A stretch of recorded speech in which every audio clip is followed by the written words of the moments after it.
কবর কত ভয়ঙ্কর জানো। গুনাহগারকে যখন কবরের মধ্যে রাখা হবে, গুনাহগারের দিকে তাকায় কবর বার করে বলে, আনা বাইতুজ যুলমা, আনা বাইতুল ওয়াহদা, আনা বাইতুত তুরাব। গুনাহগারের দিকে তাকিয়ে কবর বার করে বলে, আমি বড় একাকির ঘর, আমি বড় অন্ধকার ঘর, আমার কাছে সাথী নাই বাতি নাই, আমি মাটির ঘর।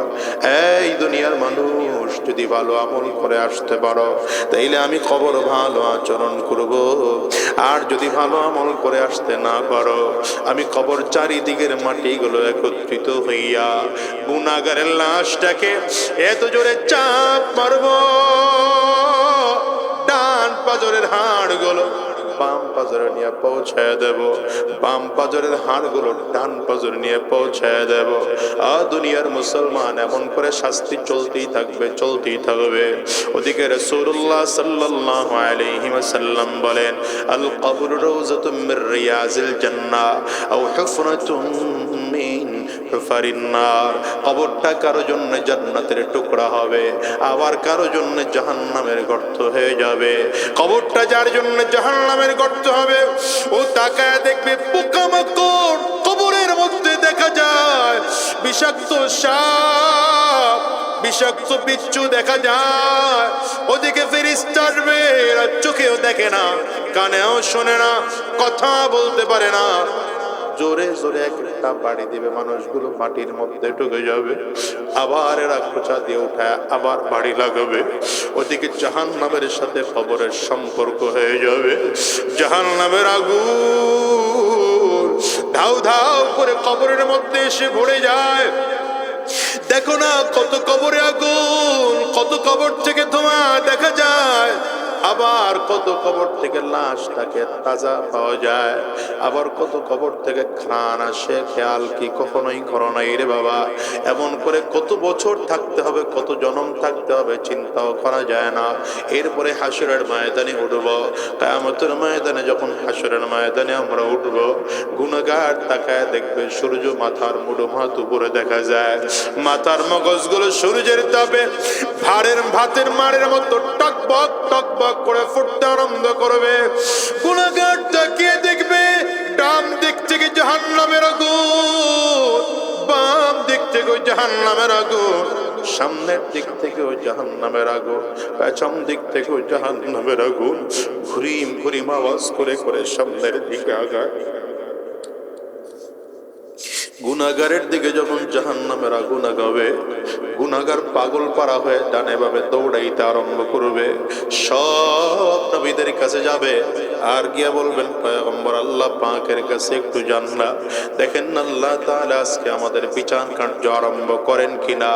আমরা আযাব সহ্য করতে পারি না, কষ্ট আমাদের সহ্য হয় না, কিন্তু সব নবীরা ইয়া নফসি ইয়া নফসি ইয়া নফসি বলে চিৎকার করবে, আল্লাহ আমাকে বাঁচাও, আমাকে বাঁচাও। কিন্তু মানুষগুলো কিয়ামতের ময়দানে দৌড়াবে, হঠাৎ করে দেখবে কোথা থেকে যেন আওয়াজ আসতেছে, রব্বি হাবলি উম্মতি, রব্বি হাবলি উম্মতি, আল্লাহ আমারে বাঁচাও না। আর আওয়াজ দিয়ে বলবে, আল্লাহ আমার উম্মতকে বাঁচাও। এটা দুনিয়ার কোন সাধারণ মানুষের আওয়াজ নয়, দুনিয়ার কোন নবীর আওয়াজ নয়, এটা তোমার আমার নবী সরওয়ারে দু আলম আহমদ মুজতবা মুহাম্মদ মুস্তাফা, চিল্লা জোরে বলো সাল্লাল্লাহু আলাইহি ওয়াসাল্লাম। তোমার আমার নবীর আওয়াজ। বান্দা মালিকের সামনে থেকে দৌড়ায় চলে যাবেন আমার নবীর কাছে। ওগো নবীজি, আজকে আল্লাহ পাকের সামনে দাঁড় করায়া আমাদের বিচার কার্য আরম্ভ করতে বলেন। আল্লাহ পাকের সামনে নবীজি চলে যাবেন। লম্বা কথা, নবীজি সাজদায় পড়ে আল্লাহ পাকের কাছে কান্না করতে থাকবে। লম্বা করে কান্না করলে আল্লাহ তাআলার রাগ একটু কমে আসবে। সহিহ বুখারীর বর্ণনা। পয়গম্বরের দিকে তাকিয়ে আল্লাহ তাআলা কুদরতি আওয়াজ দিয়ে বলবেন, ইয়া মুহাম্মদ ইরফা রাসাক সাল তুতা ইশফা তুশাফা। পয়গম্বর সাজদা থেকে মাথা উঠান, আপনি কি চাইবেন আমি আপনার চাওয়া পূরণ করব। আপনি কি সুপারিশ করবেন সব পূরণ করব। রব্বি কারীমের দরবারে দাঁড়ায়া নবীজি বলবেন আল্লাহ, এই বান্দাগুলো সূর্যের তাপ সহ্য করতে পারে না, জাহান্নামের আযাব সহ্য করতে পারে না, আপনি বিচার কার্যটা আরম্ভ করে দেন। আল্লাহ তাআলা বিচার কার্য আরম্ভ করবে। এইবার কোন মানুষের আমল নামা ডান হাতে আসবে, কারো আমল নামা বাম হাতের মধ্যে চলে আসবে। আমল নামা উড়ায় দেওয়া হবে। যেই মানুষগুলো দেখবেন নেকের পাল্লা ভারী হয়ে আছে, সব মানুষগুলো হাত উঁচু করে দাঁড়ায় থাকবে। আমল নামা এসে কোন নেককার বান্দার আমল নামার ডান হাতে লেগে যাবে। আমল নামার ডান হাতে লাগলো তো কপাল ভালো, সাথে সাথে জিবরিল আমিন দাঁড়ায় ঘোষণা দিবেন কদ সাআদা সাআদান লা ইয়াশকা বা'দাহু আবাদা। আজকে একজন মানুষের কপাল খুলে গেল, জীবনে আর কোনোদিন তার কপাল পড়বে না। কিন্তু সাবধান, আমলনামা যখন বাম হাতে চলে আসবে, মানুষ তাকায় দেখবে নেকের পাল্লা হালকা, গুনাহের পাল্লাটা ভারী। কার আমলনামা কেউ জানে না। আমলনামা ওড়ায় দেওয়া হলো, যার আমলনামা তার হাতেই চলে আসবে। কিছু বান্দা ভয়ের কারণে বুকের সাথে চাপ দিয়ে হাতটা মুঠ করে ধরে রাখবে, যেন আমার হাতে আমলনামা না আসে। আল্লাহ তাআলা ফেরেশতাদেরকে বলবেন ওর হাতের মুঠিটা ধরে এত জোরে ধাক্কা মার, ধাক্কার সাথে সাথে বুকের হাড্ডিগুলো ভেঙে চুরে চুরমার হয়ে যাবে। পিছন দিক থেকে হাতটা বের করে হাতটা ধরা দেওয়া হবে। আল্লাহ তাআলা বলবে এইবার হাতের মধ্যে কিতাবটা দে। হাতের মধ্যে তার আমলনামা দেওয়া হবে। রব্বে কারীম বলবেন ইকরা কিতাবাক কাফা বিনাফসিকা আল-ইয়াওমা আলাইকা হাসিবা। और এবার তোর আমলনামা তুই নিজেই পড়, পড়ে পড়ে দেখ তোর কি বিচার হওয়া দরকার। নিজের হিসাব নিজেই কর না। ফেরেশতারা বলবে আল্লাহ আমলনামা পেছনে চেহারা তো ডান দিক সামনের দিকে কেমনেও পড়বে। আল্লাহ বলবেন ঘাটটারে মোচড় দিয়ে পেছন দিকে নিয়ে দে। ঘাটটারে ভেঙে চুরে চুরমার করে পেছন দিকে নিয়ে দেওয়া হবে। কিন্তু বান্দা মরবে না। এবার বান্দা পড়তে থাক, আমলনামা পড়বে আর চিল্লায় চিল্লায় কান্না করতে থাকবে। লা ইউগাদিরু সাগীরাতান ওয়ালা কাবীরাতান ইল্লা আহসাহা ওয়া ওয়াজাদু মা আমিলু হাদিরা।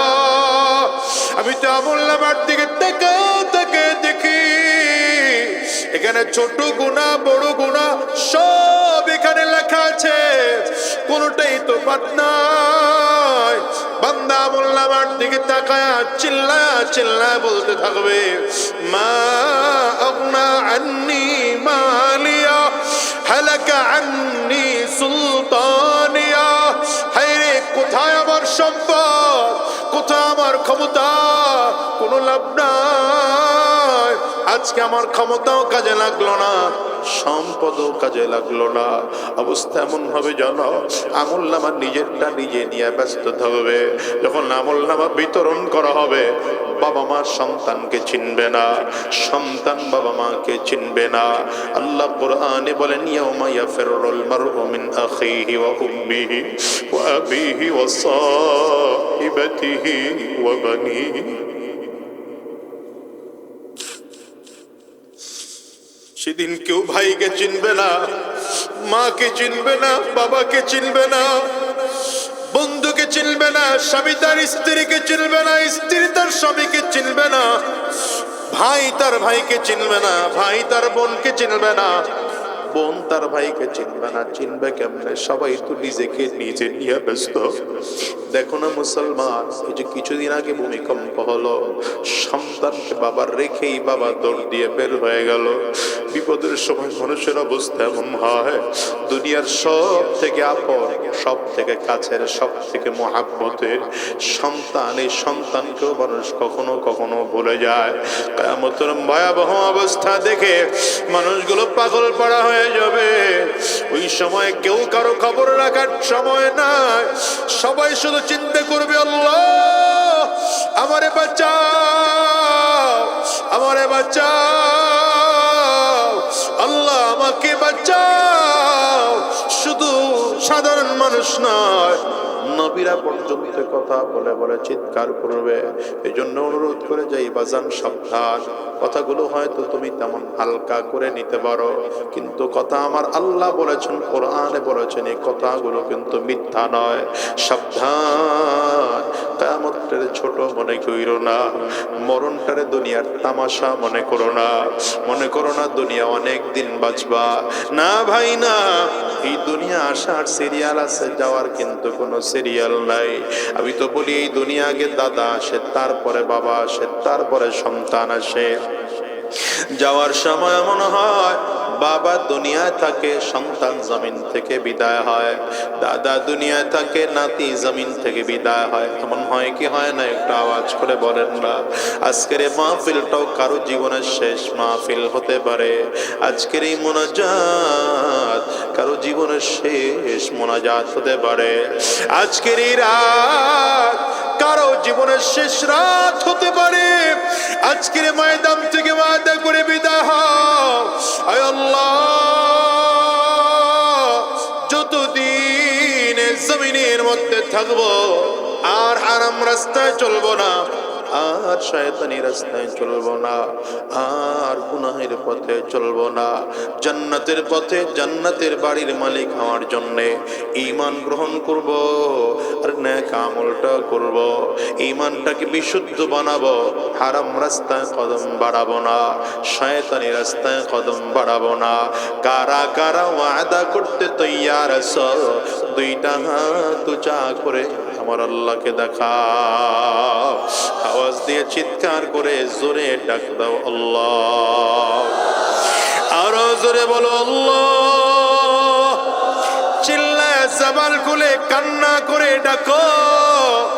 চোখে যদি পানি না আসে, কান্নার ভাব ধরে ডাক দাও। চিল্লা বলে করে ডাকো।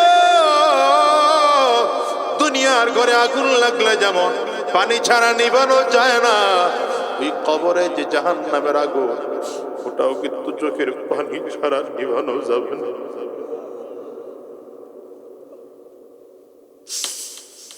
চোখের পানি বলে আমার মালিকরে ডাক দিয়া বলো, আল্লাহ ওয়াদা করেছে আর হারাম রাস্তায় চলবো না, আর শয়তানি রাস্তায় চলবো না, আর গুনাহের পথে চলবো না। আল্লাহ তুমি কবুল করে নাও, কবুল করে নাও। চিল্লায় বলো আমিন। আলহামদুলিল্লাহিল্লাযী আহাতা বিকুল্লি শাইইন ইলমা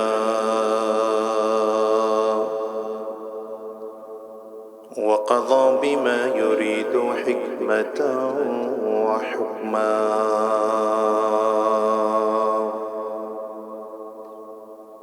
وأنعم بالنعم ابتلاء وامتحانا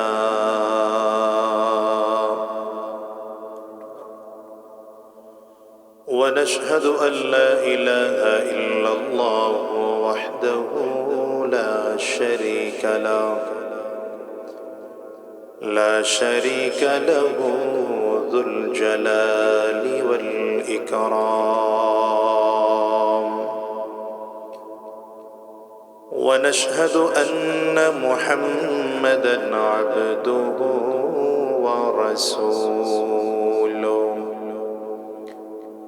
ورسوله سيد وأفضل الأنام اللهم صل على محمد وعلى آله وصحبه وسلم تسليما كثيرا كثيرا أما بعد فأعوذ بالله من الشيطان الرجيم بسم الله الرحمن الرحيم إن الذين آمنوا وعملوا الصالحات لهم جنات تجري من تحتها الأنهار ذلك الفوز الكبير صدق الله العظيم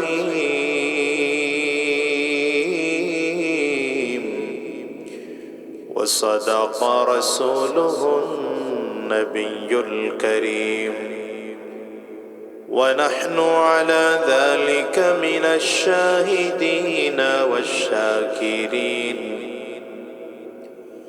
والحمد لله رب العالمين سبحانك لا علم لنا إلا ما علمتنا إنك أنت العليم الحكيم رب اشرح لي صدري ويسر لي أمري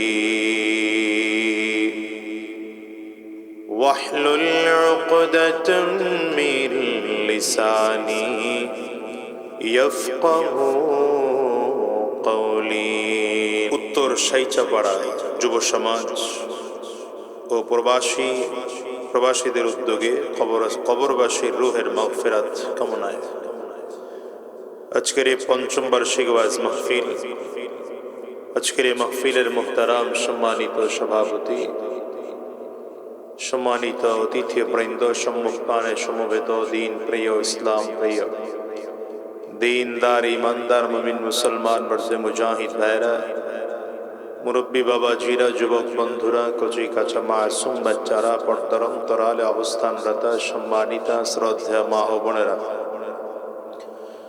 আল্লাহ পাকের শুকর যে আল্লাহ তাআলা আপনাকে আমাকে অত্যন্ত দয়া করে, মায়া করে, মহব্বত করে ভালোবেসে আজকের এই কোরআনী মজলিসে, জান্নাতি বাগানে, ইমানদারদের মজলিস, আল্লাহ ওয়ালাদের মজলিসে, বিশেষ করে আল্লাহ পাকের জাকিরিন ও শাকিরিন বান্দাদের মজলিসে যে রব্বি করিম, মৌলা করিম আপনাকে আমাকে আসার বসার তৌফিক দান করেছেন, সে মহান রব্বুল ইজ্জত ওয়াল জালালের দরবারে শুকর আদায় করি। আমরা সকলেই জবান খুলে আওয়াজ দিয়ে চিৎকার করে জোরে সরে বলি আলহামদুলিল্লাহ। কোরআনুল কারীমের সূরা বুরুজের খুব পরিচিত একটি আয়াত, আল্লাহ তাআলা বলেন ইন্নাল্লাযীনা আমানু ওয়া আমিলুস সালিহাত লাহুম জান্নাতুন তাজরি মিন তাহতিহাল আনহার যালিকাল ফাওজুল কাবীর। আল্লাহ বলেন আমি আল্লাহ তাআলা যে বান্দার মধ্যে দুইটা গুণ দেখবো, আমি আল্লাহ তাআলা সে বান্দাকে জান্নাত দিয়ে দেব। কয়টা গুণ দেখবেন?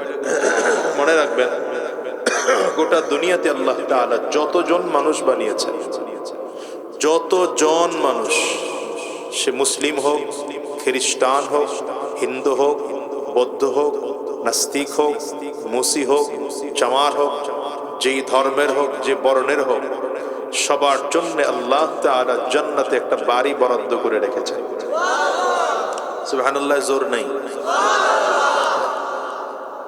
সবার জন্য জান্নাতে একটা বাড়ি বরাদ্দ আছে, সবার জন্য।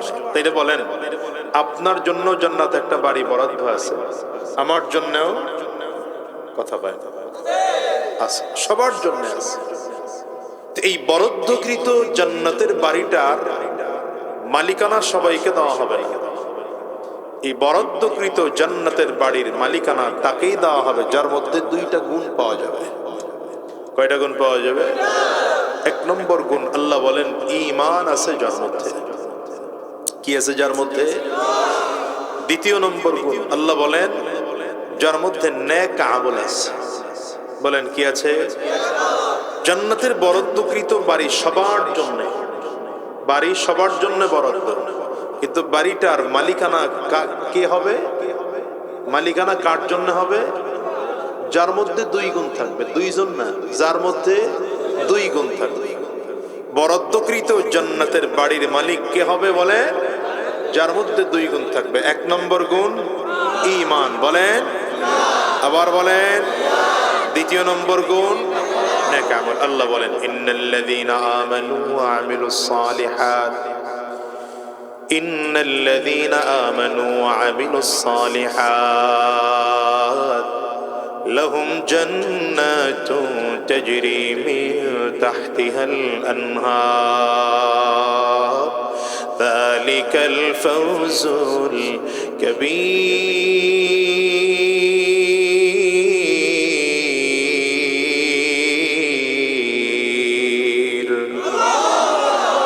আল্লাহ বলেন যার মধ্যে দুই গুণ থাকবে, এক নম্বর গুণের নাম ঈমান, বলেন। দ্বিতীয় নম্বর গুণের নাম, দুই গুণ যার মধ্যে থাকবে, আল্লাহ বলেন এ মানুষটাকে আমি আল্লাহ তাআলা জান্নাত দেব, এমন জান্নাত দেব যেই জান্নাতের নিচে দিয়ে দুধের নদী বয়ে যাবে, যেই জান্নাতের নিচে দিয়ে শরাবের নদী বয়ে যাবে, যেই জান্নাতের নিচে দিয়া মধুর নদী বয়ে যাবে, যেই জান্নাতের নিচে দিয়ে মিষ্টি পানির নদী বয়ে যাবে। বান্দা যখন তোমার যেটা পান করতে মনে চাবে, যা খাইতে মনে চাবে, যা করতে মনে চাবে, আল্লাহ বলেন জান্নাতে সেটা করার অনুমতি আছে। মা তাশতাহি আনফুসুকুম, যেটা জান্নাতের মধ্যে করতে মনে চাবে, বলতে মনে চাবে, যা খাইতে মনে চাবে, যা পান করতে মনে চাবে, তো আল্লাহ তাআলা জান্নাতের মধ্যে সেটা দিয়ে দিবেন।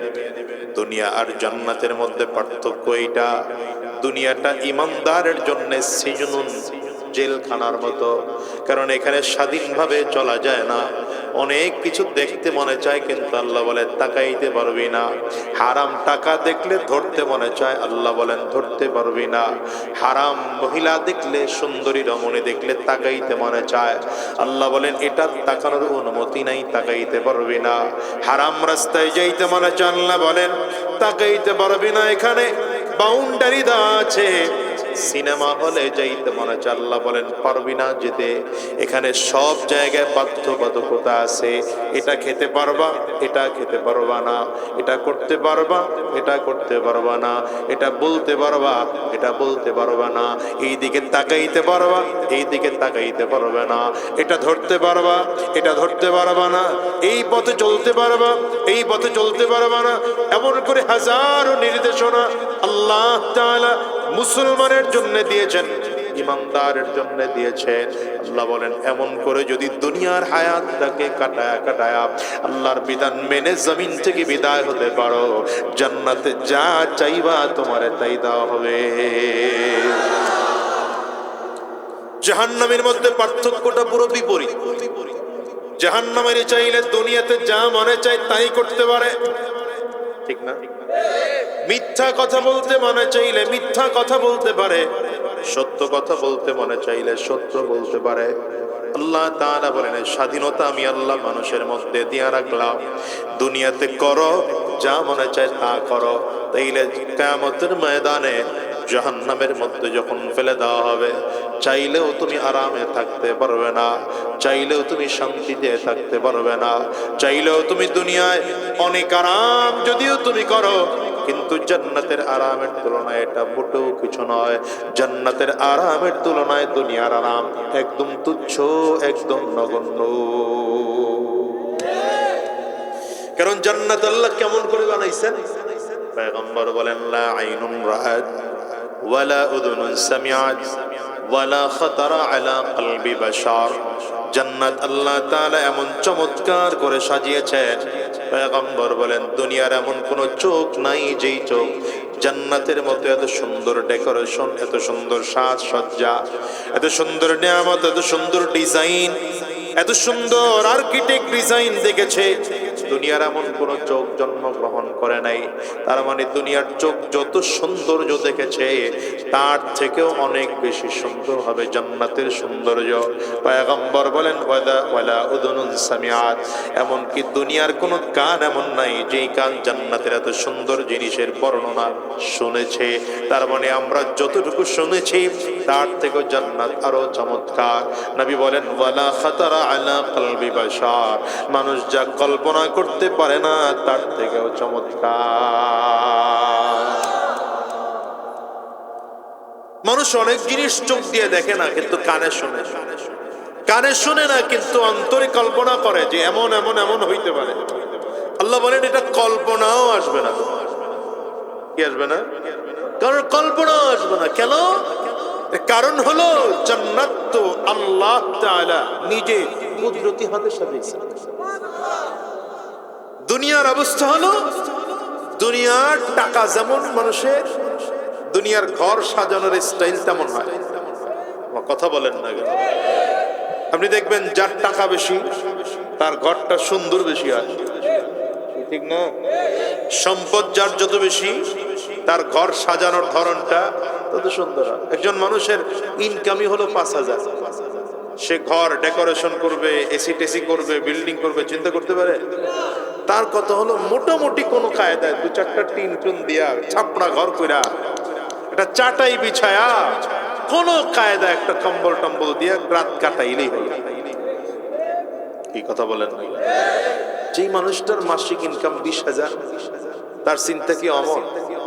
তার চিন্তা কি মোটামুটি একটা কাঠের ঘর তো হওয়ার লাগেই, নইলে কি হয়?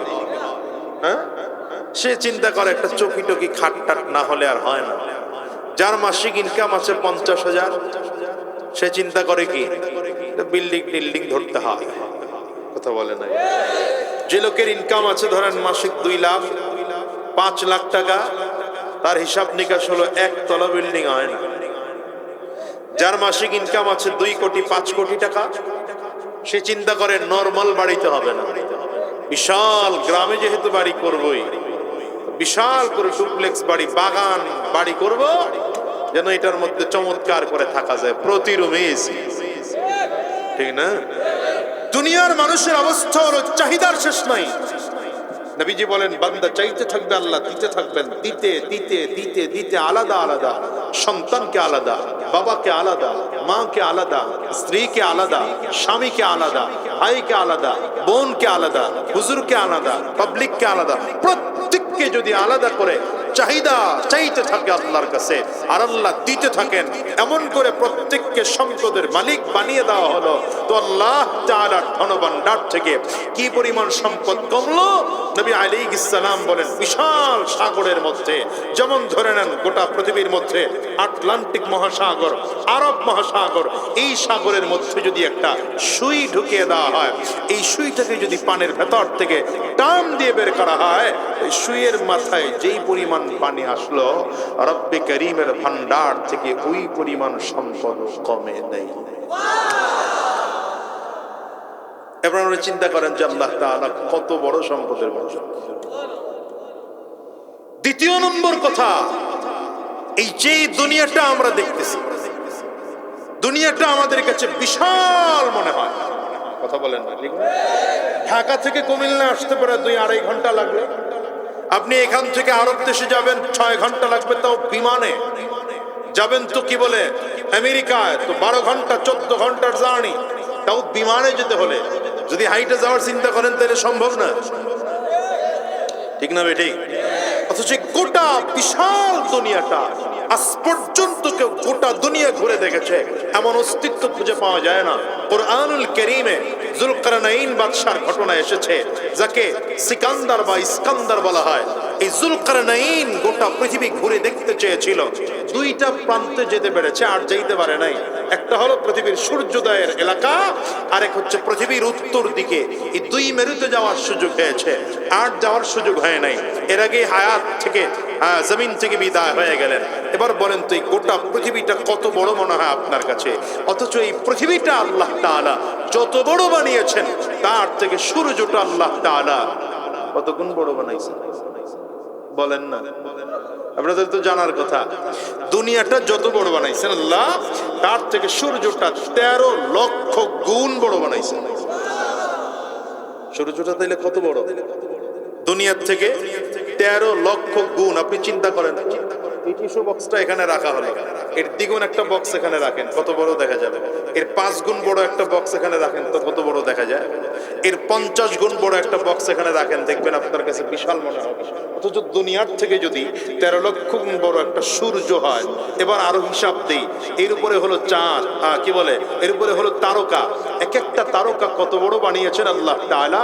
একটা তারকার মধ্যে এমন 1100 কোটি সূর্য ঢুকিয়ে রাখা। বুঝেন না? কি বুঝছেন? একটা তারকার মধ্যে দুনিয়ার থেকে 13 লক্ষ গুণ বড় সূর্য, এমন 1100 কোটি সূর্য একটার মধ্যে ঢুকায় রাখা যায়। এমন কত তারকা আল্লাহ তাআলা বানিয়েছেন। বৈজ্ঞানিক ওয়েন হাবল বলেন যে ধারণা করা যায় মিনিমাম 100 কোটি তারকা আল্লাহ তাআলা বানিয়েছেন। এটা তার ব্যক্তিগত ধারণা। তো রাসূলুল্লাহ সাল্লাল্লাহু আলাইহি ওয়াসাল্লাম আম্মা জানা আয়েশা সিদ্দিকা রাদিয়াল্লাহু আনহা কে নিয়ে খোলা আকাশের নিচে বসা, নবীজি দেখতেছেন আম্মা জান আকাশের দিকে তাকায় তারকা গুনতেছে। আপনাদের এই যে ঝুলমিগুলো রইছে না এখানে, আপনারা যদি গণা শুরু করেন গুনতে পারবেন না? গুনতে গেলে লাগবে না? আম্মা জানের দিকে তাকায়, নবীজি দেখেন গনে আবার এলোমেলো হয়ে যায়, আবার শুরু করে। নবী বললেন কি করতেছেন আয়েশা? আম্মা জান আয়েশা সিদ্দিকা বলেন হুজুর আসমানের তারকা গনি। নবীজি বলেন আয়েশা আপনি কেন, তাম পৃথিবীর মানুষরা মিলেও যদি আসমানের তারকা গণতে শুরু করে, গনে হিসাব বের করতে পারবে। এবার বলেন তো তাইলে আল্লাহ তাআলা কি পরিমাণ তারকা বানিয়েছেন, এরপরে গ্রহ বানিয়েছেন, উপগ্রহ বানিয়েছেন, এই সবগুলো আল্লাহ তাআলা প্রথম আসমানের নিচে বানিয়েছেন। আসমানের উপরে না কিন্তু এগুলো সব। কই ওয়ালাকাদ যায়্যানাস সামাআদ দুনিয়া, আল্লাহ বলেন ওয়ালাকাদ যায়্যানাস সামাআদ দুনিয়া বিমাসাবিহা ওয়াজআলনাহা রুজুমান লিশ-শায়াতিন وأعتدنا لهم عذاب السعير।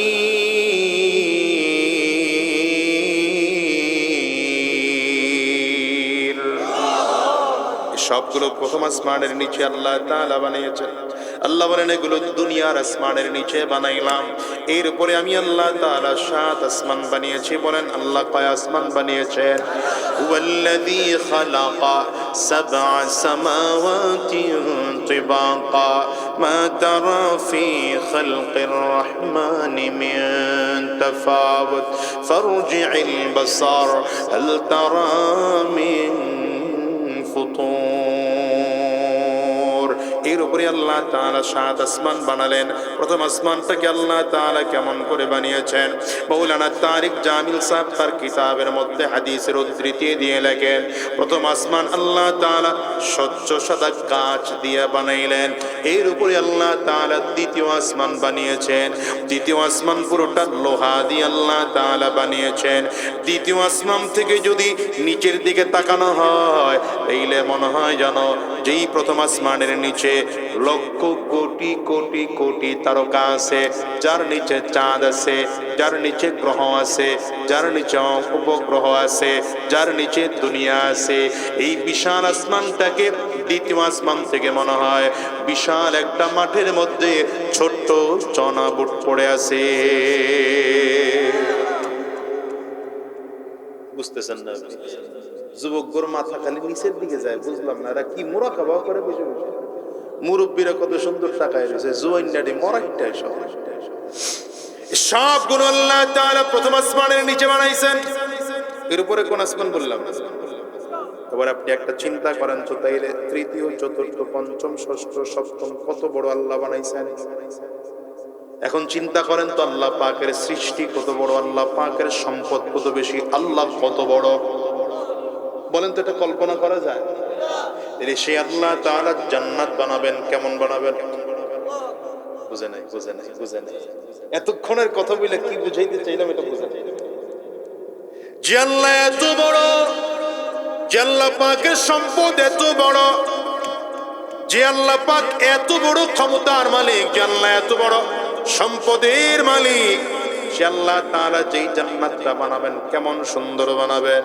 অর্থাৎ যেমন করে আল্লাহ পাক সম্পর্কে কল্পনা করে আয়ত্ত করা যায় না, আল্লাহ পাকের ক্ষমতা সম্পর্কে কল্পনা করে আয়ত্ত করা যায় না, আল্লাহ পাকের সম্পদের ব্যাপারে কল্পনা করে আয়ত্ত করা যায় না। আল্লাহ তাআলা বান্দার জন্য যেই জান্নাত বানাবেন, ওই জান্নাত কল্পনা করেও আয়ত্ত করা যাবে না। এই দুনিয়ার মুসলমান খেয়াল করেন, দুনিয়ার একটা ছোট্ট বাড়ি আপনি করার জন্য গোটা জিন্দেগীর সব মেহনত কষ্ট মাথার গাম পায়ে ফেলে তারপর একটা বাড়ি তৈরি করতে হয়। এরপরেও দেখবেন বাড়ির কাজ শেষ হয় না। এটা করলেন তো ওটা শেষ হলো না, এটা করলেন তো ওটা শেষ হলো না।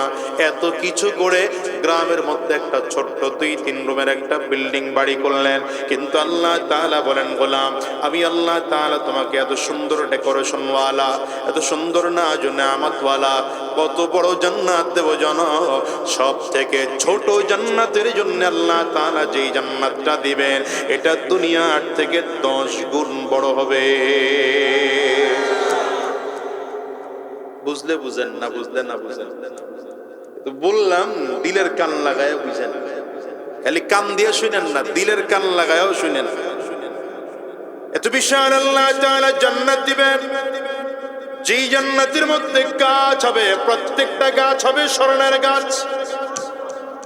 আরো জোরে কোন সুবহানাল্লাহ।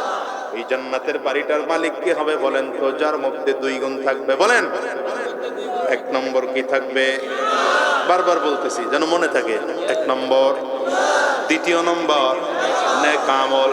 এত বিশাল বাড়ি আল্লাহ তাআলা কষ্ট ছাড়া দিবেন, বলেন। আল্লাহ তাআলা বলেন, গোলাম সারা জীবন কষ্ট করেছো, পেনশনের টাকা খরচ করেছো, বাবার সম্পত্তি বিক্রি করেছো, ব্যবসা বাণিজ্য করেছো, মানুষের কাছ থেকে ধার কর্জ করেছো, এরপর একটা ছোট্ট ঘর তৈরি করলা, এরপরও ঋণ পরিশোধ করতে পারলাম না, ঘরের কাজটাও কমপ্লিট করতে পারলাম না।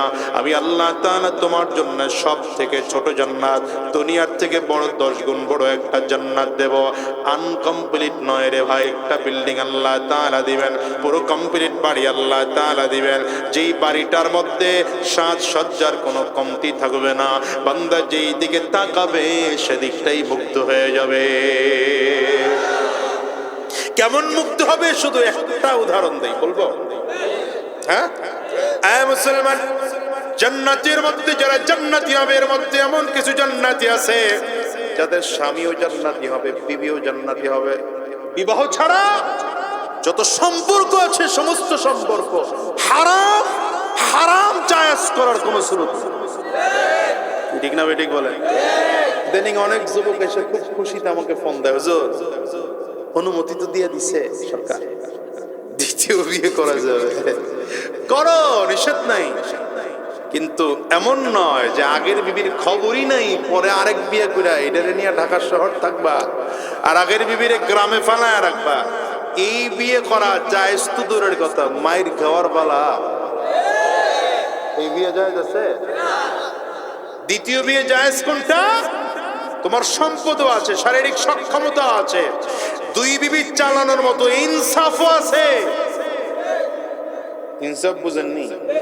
ইনসাফ কেমন? এটা আমার এক উস্তাদের কথা বলি। আমি যে মাদ্রাসায় পড়েছি, দারুল উলুম মাদানীনগর মাদ্রাসা, হুজুররা বুঝবেন। বাজারে গেছে তো যে কদু কয়নি আপনাদের দেশে, কয়টা লাউ 2টা কিনে এটার লম্বা করে ফাটছে, আড়াআড়ি না ফাটছে কেমনে? লম্বা লম্বি ফাইরা ওই দিকের 2 অর্ধেক এক ব্যাগে ঢুকাইছে, আরেক দিকের 2 অর্ধেক এক ব্যাগে ঢুকাইছে। হুজুর ঘটনা কি? আস্তে আস্তে পাঠাইলেই তো হয়তো। না না, আস্তে আস্তে যদি পাঠাই তাহলে হ্যাঁ মনে করবে হের বাসায় বেশি পাঠাইছে, উনি মনে করবে হের বাসায় বেশি পাঠাইছে।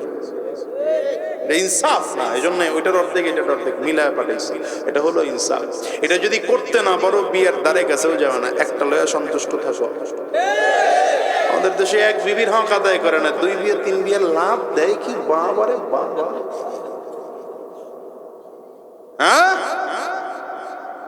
হ্যাঁ মুসলমান, তো বললাম যে জান্নাতে এমন কিছু মানুষ থাকবে যাদেরকে স্বামীও জান্নাতি হবে, বিবিও জান্নাতি হবে। স্বামী যদি জান্নাতি হয়, স্ত্রীও যদি জান্নাতি হয়, এই স্বামী স্ত্রীর জন্য চমৎকার ঘর সাজায়া আল্লাহ পুরুষটাকে নিজের কুদরতি হাতে সাজাবেন। এখন তো আমরা কাল্লা মাল্লা আছি, জান্নাতে গেলে কাল্লা মাল্লা থাকবে। জান্নাতে গেলে খালি এত ক্লিন শেভ করে খালি আমার দেশের যুবকরা। আছে কিছু মুরব্বী চামড়া টান পড়ে যায়, ঘাস পড়ে গেছে, টাইনার পরে আছে।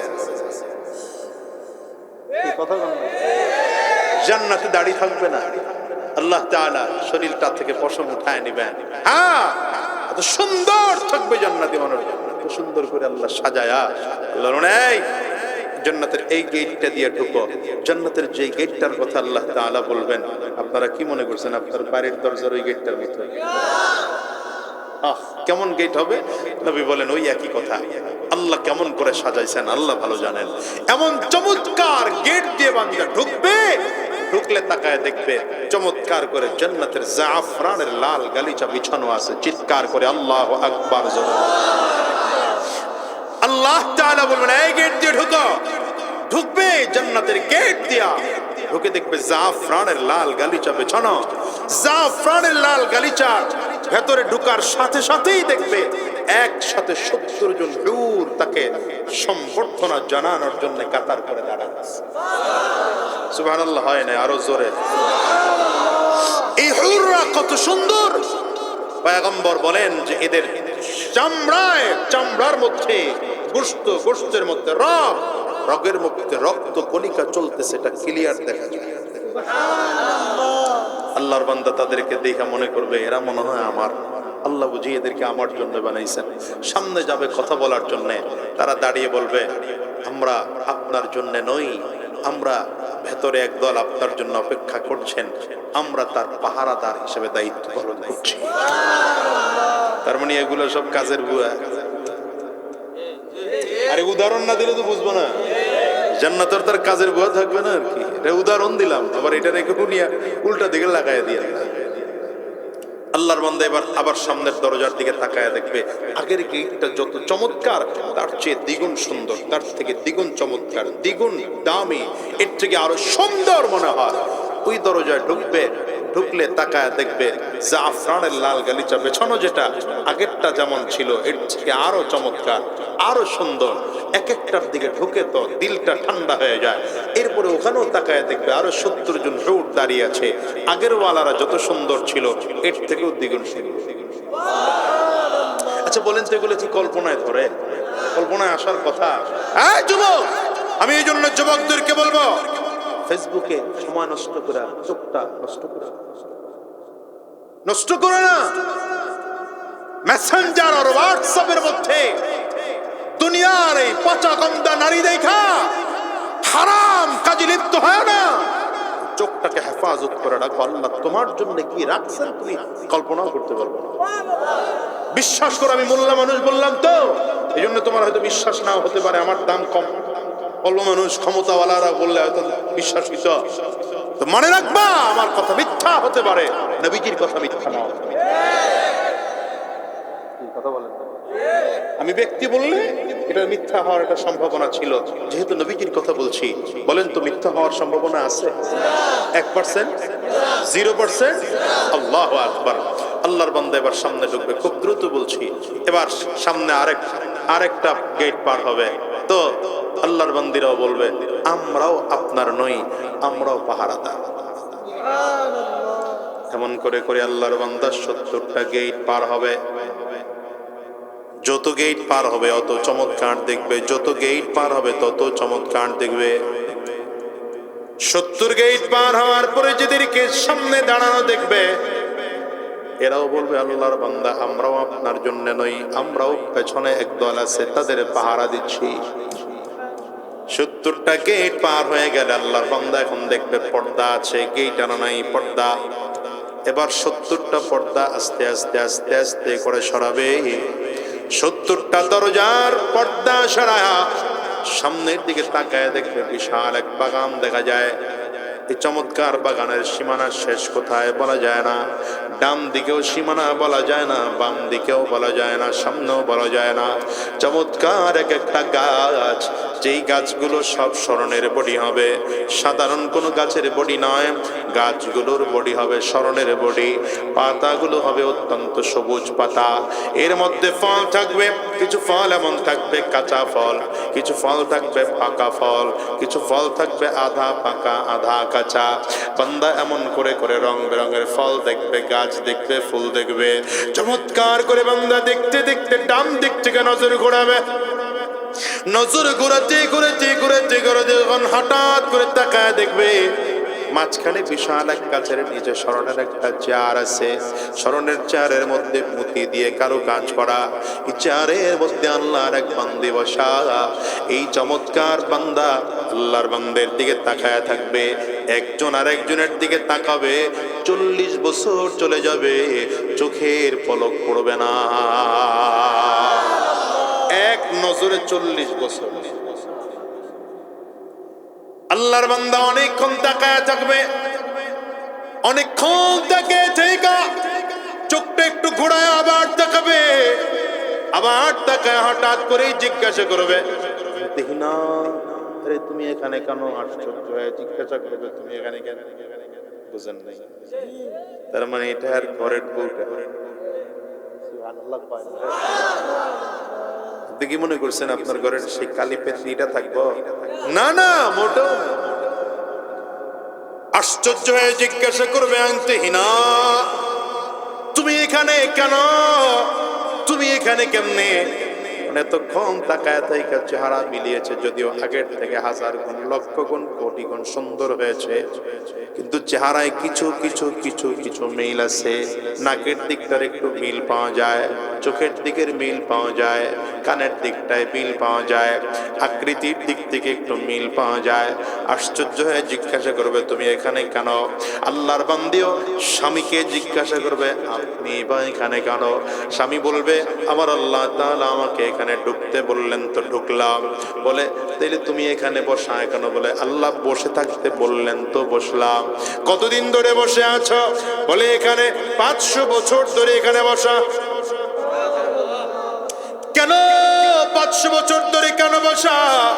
বলে, 500 বছর পর্যন্ত আমার আল্লাহ তাআলা প্রতিদিন নামাজের সময়ে সময়ে এসে আল্লাহ পাকের নিজের হাতের কুদরতের হাত দিয়া আমার অঙ্গ প্রত্যঙ্গ গুলো আল্লাহ নিজে সাজাইছে।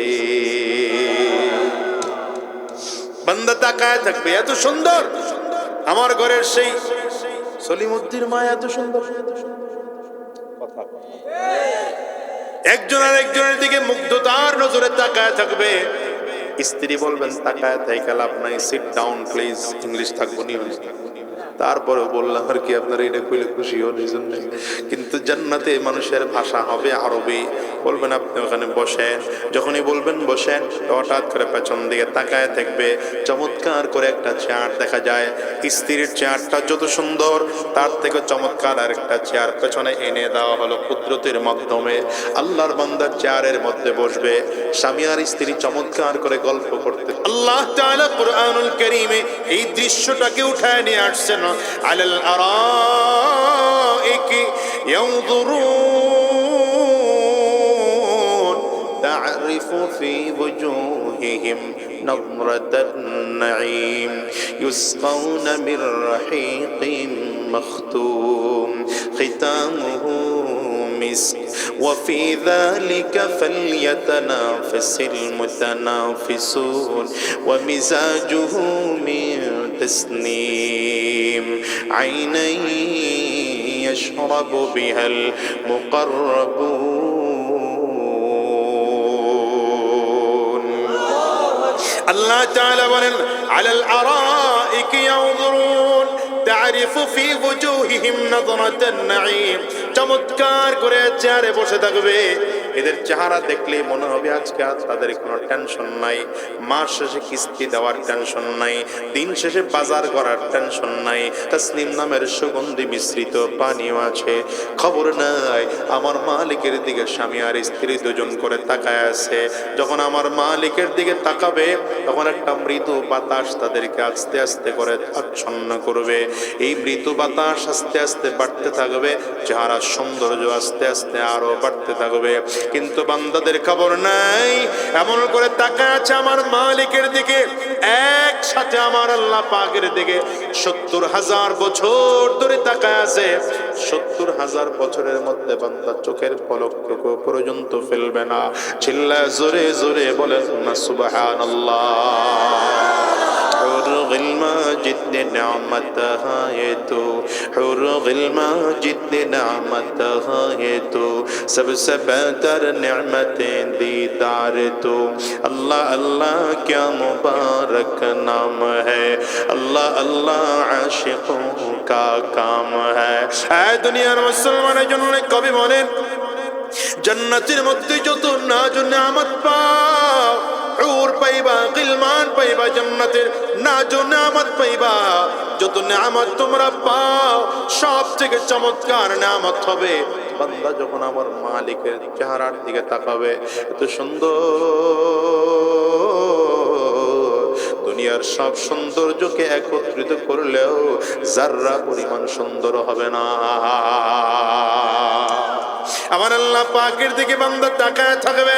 হ্যাঁ দুনিয়ার মুসলমান এই জন্য বলে যাই, চমৎকার জান্নাতটা পাওয়ার জন্য কয়টা শর্ত আওয়াজ করে বলেন। আল্লাহ বলেন ইন্নাল্লাযীনা আমানু ওয়া আমিলুস সালিহাত লাহুম জান্নাতুন তাজরি মিন তাহতিহাল আনহার যালিকাল ফাওজুল কাবীর। এই কলিজার টুকরা যুবক, আজকের আমার কথাগুলো তোমার কাছে গুরুত্ব না হতে পারে, তবে দিনের কান লাগায় শোনো। দুনিয়া থেকে বিদায় নিয়ে জান্নাত যদি তোমার পাইতে হয়, এই দুইটা গুণ তোমাকে অর্জন করতে হবে। বলো কয়টা গুণ অর্জন করতে হবে? বারবার বলাইতেছি যেন দিলের মধ্যে কথাগুলো গেঁথে যায়। ১ নম্বর গুণের নাম ঈমান, ২য় নম্বর গুণের নাম হলো নেক আমল। এই দুইটা গুণ আছে তো জান্নাত পাইবা। শোনো, যদি ২ গুণ অর্জন করে যেতে না পারো তাহলে জান্নাত তোমার নসিবে মিলবে না। কিয়ামতের ময়দানে ঠিকানা ২টা হবে, এর বাইরে আর কোনো ঠিকানা নাই। হয়তো জান্নাত নয়তো জাহান্নাম, হয়তো জান্নাত নয়তো জাহান্নাম, এর বিপরীত দ্বিতীয় কোনো ঠিকানা নাই। এ দুনিয়ার মুসলমান, যেই মানুষগুলো নেক আমল নিয়ে জমিন থেকে বিদায় হতে পারবে না, যেই মানুষগুলো ঈমান পাক্কা সাচ্চা করে বিদায় হতে পারবে না, এই মানুষগুলো কবরে গেলেই তার আযাব শুরু হয়ে যাবে। শুধু তাই নয়, আজরাইলের হাতে ধরা পড়া থেকেই শুরু হবে তার আযাব। ঈমানদার যদি হয়, নবীজি হাদিসের মধ্যে বলেন তার জানটা এত চমৎকার করে কবজ করা হবে, উপর দিক থেকে পানি ঢেলে দিলে পানিটা গড়া গড়া নিচের দিকে পড়তে যেমন কোনো কষ্ট হয় না, ঈমানদারের জান যখন আজরাইল কবজ করবে ঈমানদারেরও কোনো কষ্ট হবে না। কিন্তু বেঈমানদের জান যখন কবজ করা হবে, বেঈমান তাকিয়ে তাকিয়ে দেখবে আজরাইল আলাইহিস সালামের পা দুইটা জমিনে দেখা যায়, মাথা ৭ আসমানের উপরে দেখা যায়। এক হাত পৃথিবীর পূর্ব প্রান্তে দেখা যায়, আরেক হাত পৃথিবীর পশ্চিম প্রান্তে দেখা যায়। আজরাইল আলাইহিস সালাতু ওয়াস সালামের চক্ষু দুইটা উহুদ পাহাড়ের থেকে বড় বড় মনে হয়। আজরাইল আলাইহিস সালামের প্রত্যেকটা পশমের গোড়া থেকে মনে হয় যেন আগুনের ফুলকি বের হয়। আজরাইল আলাইহিস সালাতু ওয়াস সালামের ভয়ঙ্কর চেহারা দেখে গুনাহগারের চক্ষু দুইটা উল্টায় যাবে, রূহটা করুণ নজর দিয়ে তাকায় থাকবে। আজরাইল আলাইহিস সালাতু ওয়াস সালাম গুনাহগারের রূহটার মধ্যে এত জোরে থাপা মারবে, কলিজার রগগুলো টাস টাস টাস টাস করে ছিঁড়ে যাবে। হা হা, কেমন কষ্ট হবে জানো? দুনিয়ার এক একটা ছাগল একত্রিত করে এমন করে ১০০ ছাগলকে জীবিত অবস্থায় যদি ঝোলায়া চামড়া টেনে টেনে ছিঁড়া হয়, যেই পরিমাণ কষ্ট হয় বেঈমানদের জান যখন কবজ করা হবে এর থেকে বেশি কষ্ট। এই জন্য দেখবা অনেক গুনাহগার এমন আছে জান কবজ হওয়ার সময় তারা পেশাব করে দেয়, কখনো পায়খানা করে দেয়, কখনো চক্ষু দুইটা উল্টে ফেলে। আর ইমানদার দিকে তাকায় তাকায় দেখবা ইমানদারদের জান কবজ হওয়ার পরে চেহারা এত সুন্দর মনে হয় যেন আল্লাহর বান্দা চোখ বন্ধ করে ঘুমায় আছে। রবের কাছে বলো আল্লাহ গুনাহগার বানায়া জমিন থেকে নিও না, বেঈমান বানায়া জমিন থেকে নিও না, জমিন থেকে নিবা তো ইমানদার বানায় নিও। এটাতে কোনো মরণের শাস্তি রে বাবা। এরপরে শাস্তি হলো কবরের শাস্তি। কবর কত ভয়ঙ্কর জানো? গুনাহগারকে যখন কবরের মধ্যে রাখা হবে গুনাহগারের দিকে তাকা কবর বার করে বলে আনা বাইতুল যুলমা, আনা বাইতুল ওয়াহদা, আনা বাইতুত তুরাব। গুনাহগারের দিকে তাকিয়ে কবর বার করে বলে আমি বড় একাকির ঘর, আমি বড় অন্ধকার ঘর, আমার কাছে সাথী নাই বাতি নাই, আমি মাটির ঘর। এই দুনিয়ার মানুষ যদি ভালো আমল করে আসতে পারো তাইলে আমি কবর ভালো আচরণ করব, আর যদি ভালো আমল করে আসতে না পারো আমি কবর চারিদিকের মাটিগুলো একত্রিত হইয়া গুনাহগারের লাশটাকে এত জোরে চাপ মারব ডান পাজরের হাড়গুলো বাম পাজরে নিয়ে পৌঁছায় দেব, বাম পাজরের হাড়গুলো ডান পাজরে নিয়ে পৌঁছায় দেব। দুনিয়ার মুসলমান এমন করে শাস্তি চলতেই থাকবে। ওদিকে রাসূলুল্লাহ সাল্লাল্লাহু আলাইহি ওয়াসাল্লাম বলেন আল কবরু রাউযাতুম মির রিয়াজিল জান্নাহ আও হুফরাতুম মিন হুফারিন নার। কবরটা কারো জন্য জান্নাতের টুকরা হবে, আবার কারো জন্য জাহান্নামের গর্ত হয়ে যাবে।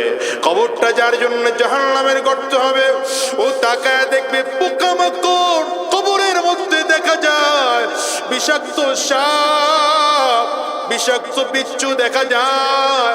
ওদিকে ফেরেশতা আসবে, এরা চোখেও দেখে না, কানেও শোনে না, কথা বলতে পারে না।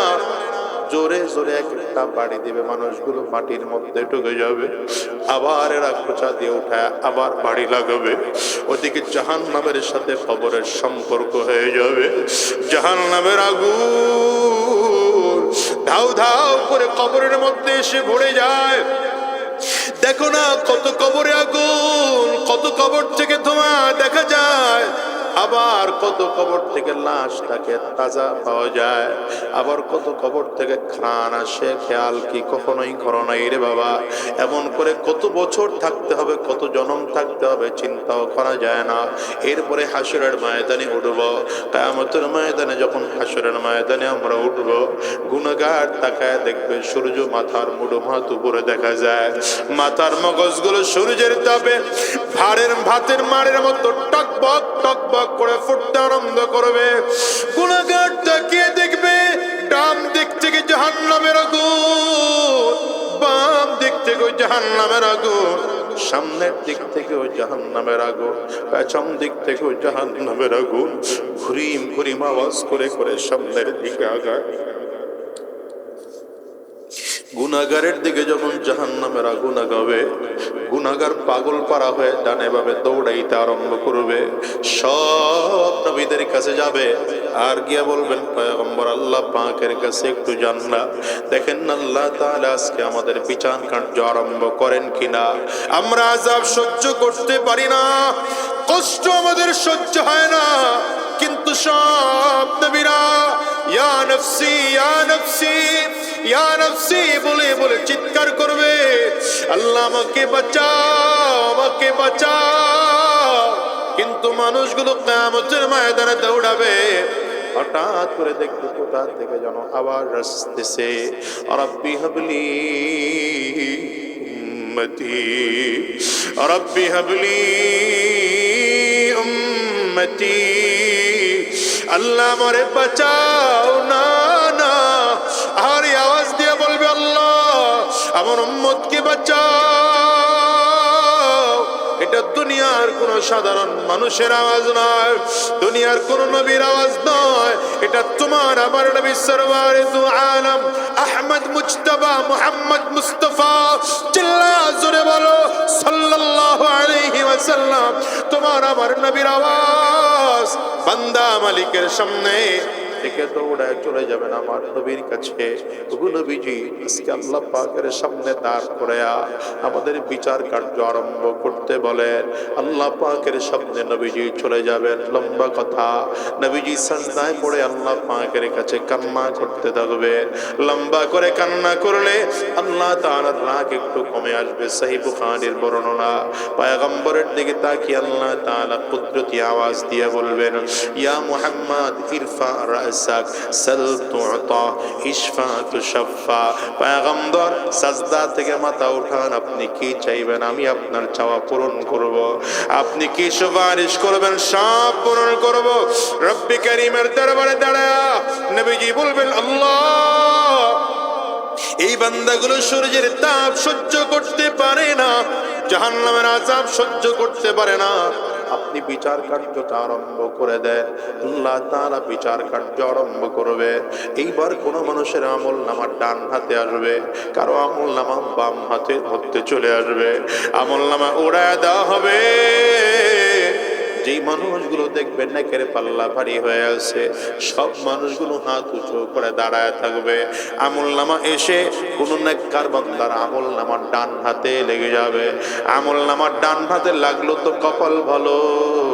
সাথে সাথে জিবরিল আমিন দাঁড়ায় ঘোষণা দিবেন, কদ সাআদা সাআদান লা ইয়াশকা বা'দাহু আবাদা। আজকে একজন মানুষের কপাল খুলে গেল, জীবনে আর কোনোদিন তার কপাল পড়বে না। কিন্তু সাবধান, আমলনামা যখন বাম হাতে চলে আসবে, মানুষ তাকায় দেখবে নেকের পাল্লা হালকা, গুনাহের পাল্লাটা ভারী।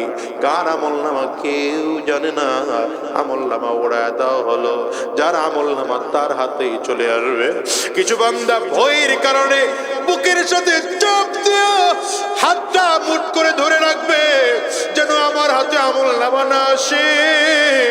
আল্লাহ তাআলা ফেরেশতাদেরকে বলবেন, ওর হাতের মুঠিটা ধরে এত জোরে ধাক্কা মার, ধাক্কার সাথে সাথে বুকের হাড্ডিগুলো ভেঙে চুরে চুরমার হয়ে যাবে।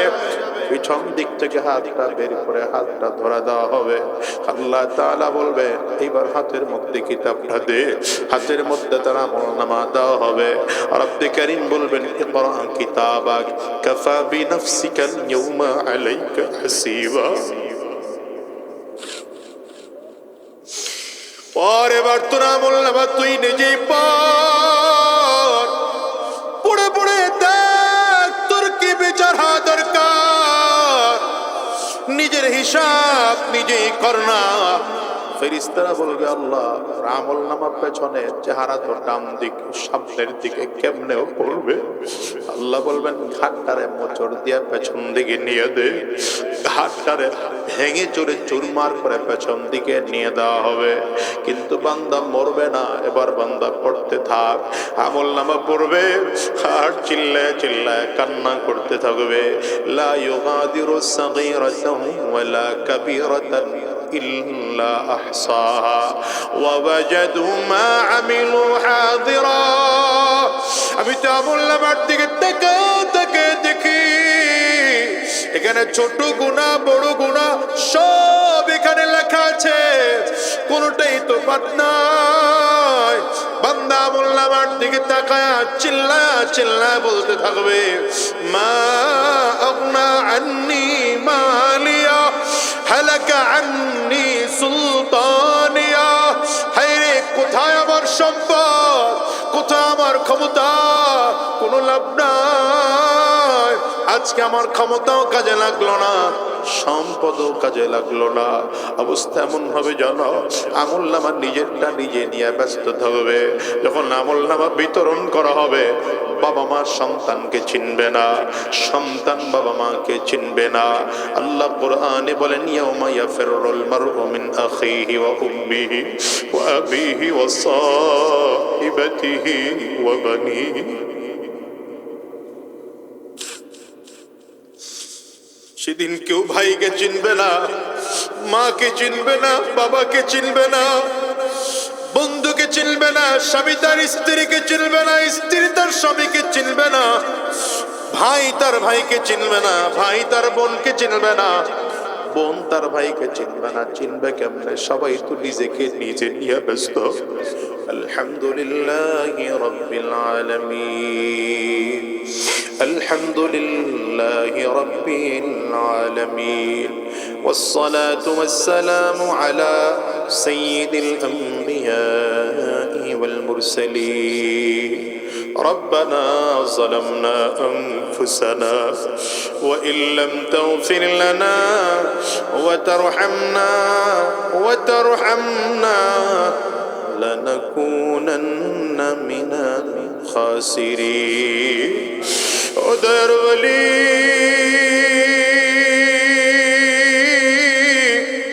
আয় আল্লাহ, তুমি তোমার কুদরতি নজর দিয়ে তোমার গোলামদের দিকে তাকাও। তাকায় দেখো না কার ঘরে যেন মা নাই, কার ঘরে যেন বাবা নাই গো আল্লাহ। ইতিম সন্তানদেরকে নিয়ে ভিক্ষুকের মতো হাত দুটো বাড়াইলাম। হায় আল্লাহ, কার ঘরে মা নাই বাবা নাই, ওই মানুষটার দিকে কুদরতি নজর দিয়ে একটু তাকাও। হায় আল্লাহ, এদের চোখে পানি, কারো চক্ষু দুইটা লাল। দার আল্লাহ, আল্লাহ মেহেরবানি করে জিন্দেগির গুনাহ খাতাগুলো মাফ করে দাও। আমাদের আব্বা আম্মা যাদের জমিন থেকে বিদায় নিয়ে চলে গেছে, আব্বা আম্মার কবরগুলো জান্নাতের টুকরা বানায় দাও। যাদের আব্বা আম্মা বেঁচে আছেন হায়াত বাড়ায় দাও গো আল্লাহ। আয় আল্লাহ, আমাদের জীবনের গুনাহের তো শেষ নাই। আমরা যখন আমাদের গুনাহের দিকে তাকাই, তোমার কাছে ক্ষমা চাইতো ভয় হয়, লজ্জা হয় আল্লাহ। কিন্তু তোমার রহমতের দিকে যখন আবার তাকাই, তখন আমাদের তোমার রহমতের প্রতি বড় আশা বেড়ে যায়। আল্লাহ, জীবনে যত গুনাহ করি তোমার দয়ার থেকে বেশি না। আমরা যত গুনাহ করেছি, আমাদের গুনার তো একটা লিমিটেশন আছে। আমাদের গুনাহ তো শোষী, কিন্তু তোমার রহমত তো বেশি। আল্লাহ, আমাদের এই বান্দাদের কারো হাত খালি ফেরায়া দিও না। জীবনে যত গুনাহ করেছি সব গুনাহগুলো মাফ করে দাও, সব গুনাহগুলো মাফ করে দাও আল্লাহ। জীবনের সব গুনাহগুলো মাফ করে দাও। জেনে না জেনে, বুঝে না বুঝে, ইচ্ছা অনিচ্ছায় যত গুনাহ করেছি মাফ করে দাও গো আল্লাহ। তোমার দাড়ি পাকা মুরব্বিরা হাত উঠিয়েছে, তাদের দিকে তাকায় আমাদের গুনাহ মাফ করে দাও। তোমার যুবক বান্দারা হাত তুলেছে আল্লাহ, তাদের দিকে তাকায় আমাদের গুনাহগুলো মাফ করে দাও। মাসুম বাচ্চারা হাত তুলেছে আল্লাহ, তাদের দিকে তাকায় আমাদের গুনাহ মাফ করে দাও। আয় আল্লাহ, পর্দার আড়ালে তোমার বান্দি আমার মা বোনেরা হাত তুলেছে, তাদের দিকে তাকায় মাফ করে দাও। উলামায়ে কেরাম হাত তুলেছে, দাড়িওয়ালারা হাত তুলেছে, আয় আল্লাহ তাদের দিকে তাকিয়ে মাফ করে দাও। আয় আল্লাহ, উলামায়ে কেরামদের দিকে তাকিয়ে মাফ করে দাও। হাফেজ কোরআনদের ওসিলায় দোয়া কবুল করে নাও। যার হাতখানা তোমার দরবারে পছন্দ হয়, ওই হাতের ওসিলা করে জিন্দেগির গুনাহ মাফ করে দাও। রব্বি করিম, আমার পরিজন টুকরা যুবকরা মাহফিলের আয়োজন করেছে, এই পুরো আয়োজনটুকু তুমি কবুল করে নাও। আয়োজন করতে গিয়ে যারা টাকা পয়সা মেধা শ্রম বুদ্ধি দিয়ে সহযোগিতা করেছেন, প্রবাস থেকেও যারা সহযোগিতা করেছেন, সকলকে তুমি কবুল আর মঞ্জুর করে নাও।